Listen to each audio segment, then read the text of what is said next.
Menteri Perumahan dan Kerajaan Tempatan, Nga Komeng, baru-baru ini dilaporkan berkata bahawa kerajaan sedang merancang untuk mencalonkan Kampung Baru Cina di Selangor sebagai tapak warisan dunia UNESCO bagi mengiktiraf kepentingan budaya dan sejarah mereka. Dia berkata Kampung Baru di Selangor telah ditubuhkan sejak 1948 dan beliau akan berhubung dengan kerajaan negeri untuk memulakan kajian mengenai proses penamaan calon tersebut. Cadangan ini bagaimanapun mengundang beberapa persoalan dan pertikaian. Profesor Datuk Dr. Ahmad Murad Marikan antara tokoh akademik yang membangkitkan isu tersebut. Beberapa bulan yang lalu saya dah respon dalam Facebook.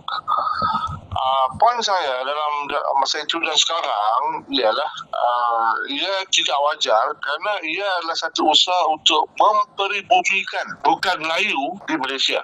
Apabila diberi pengiktirafan taraf warisan UNESCO, ia melibatkan tanah. Jadi apabila ia melibatkan tanah, sesiapa yang penghuni di tanah itu dianggap sebagai orang asal, orang pribumi. Nah, ini adalah langkah untuk mengubah dan menukar sejarah Malaysia pada masa depan. Jadi usaha ini sebenarnya tidak wajar dan tidak patut dilaksanakan. Dan kita mesti faham apa yang dimaksudkan dengan pengiktirafan UNESCO ke atas tapak itu. Saya mengambil contoh atau beriktibar daripada pengiktirafan UNESCO Pulau Pinang dan Melaka pada tahun 2008. Pertama, ia akan dianggap sebagai kawasan asal kepada negara itu, kawasan pribumi kepada negara itu.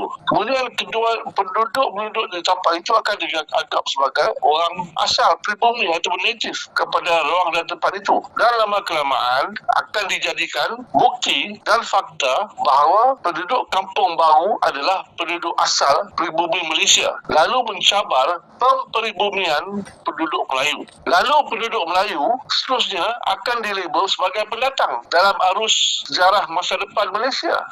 Apatah lagi jikalau di dalam kampung-kampung baru itu wujud sekolah vernacular, maksud sekolah Cina. Jadi dengan sendirinya pendidikan dan sekolah Cina akan diiktiraf sebagai pendidikan asal negara ini.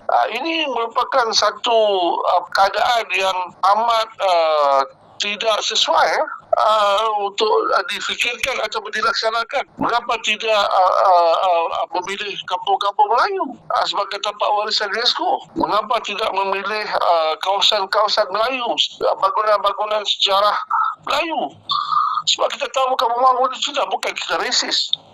Tetapi kita mesti lihat mereka ingat ni orang Melayu tak faham. Oh, kita faham. Ia membawa implikasi yang parah kepada identiti dan nationality orang Melayu. Dan lama kelamaan mereka duduk di kampung-kampung baru dikenali sebagai native Malaysia. Apakah ini betul dan apakah ini wajar? Kalau kita lihat di Melaka dan Pulau Pinang, kampung-kampung Melayu di Melaka dan Pulau Pinang dan kampung-kampung Melayu di Semenanjung berusia 300-400 tahun. Dan kampung baru Cina, kampung baru tidak sampai 80 tahun pun. Jadi saya punya orang Melayu mesti bantah setegas-tegasnya.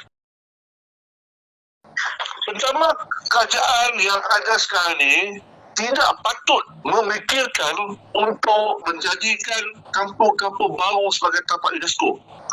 Period. Ini bukan soal mencari tapak-tapak Melayu yang lain. Tidak. Soalannya berhenti memikirkan dan berancang untuk memberi warisan UNESCO kepada kampung-kampung baru di Selangor atau di mana-mana tempat di Malaysia. Ini niat yang jahat, yang biadab dan mengkhianati pemperibumian Malaysia. Satu lagi yang saya nak kata, ini membawa implikasi memesongkan sejarah negara dan pengiktirafan UNESCO itu oleh kerajaan sekarang bermaksud menukar sejarah Malaysia, menafikan status pribumi Melayu di negara ini, dan juga boleh dikatakan sebagai satu usaha etnosid memadamkan warisan Melayu yang sudah wujud sudah beribu tahun. Ini tak sampai 80 tahun. Apa yang mereka sedang buat?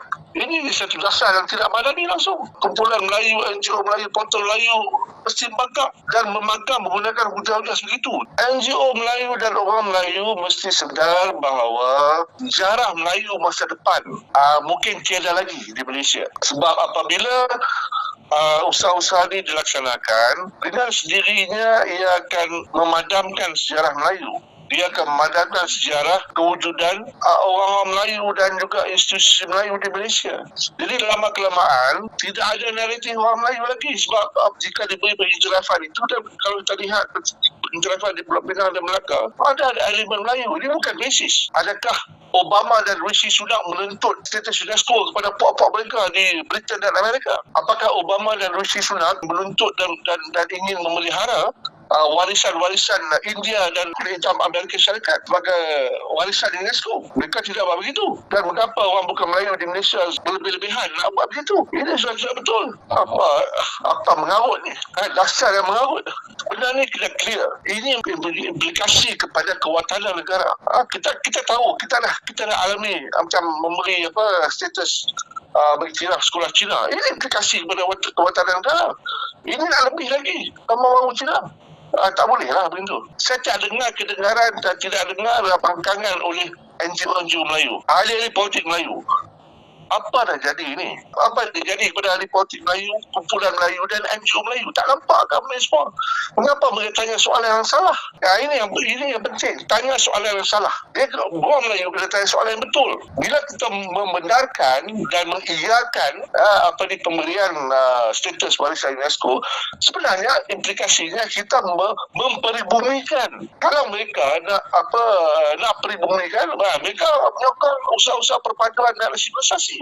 Itu boleh. Tapi mereka tidak menyokong, menentang usaha-usaha perpaduan, apatah lagi asimilisasi, tapi mereka nak menjadi peribumi Malaysia. I think the whole cabinet is responsible. Satu kabinet yang ada orang Melayu ni bertanggungjawab. Mengapa tidak ada perdebatan dalam parlimen? Mengapa pembangkang Melayu senap? Bagaimana mentaliti pendatang boleh diperibumikan di Malaysia? Ini mentaliti pendatang. Mereka bukan pendatang, tapi pasti lagi mentaliti pendatang. Jadi apabila kita setuju, kita memperibumikan mentaliti pendatang di Malaysia. You can use that phrase.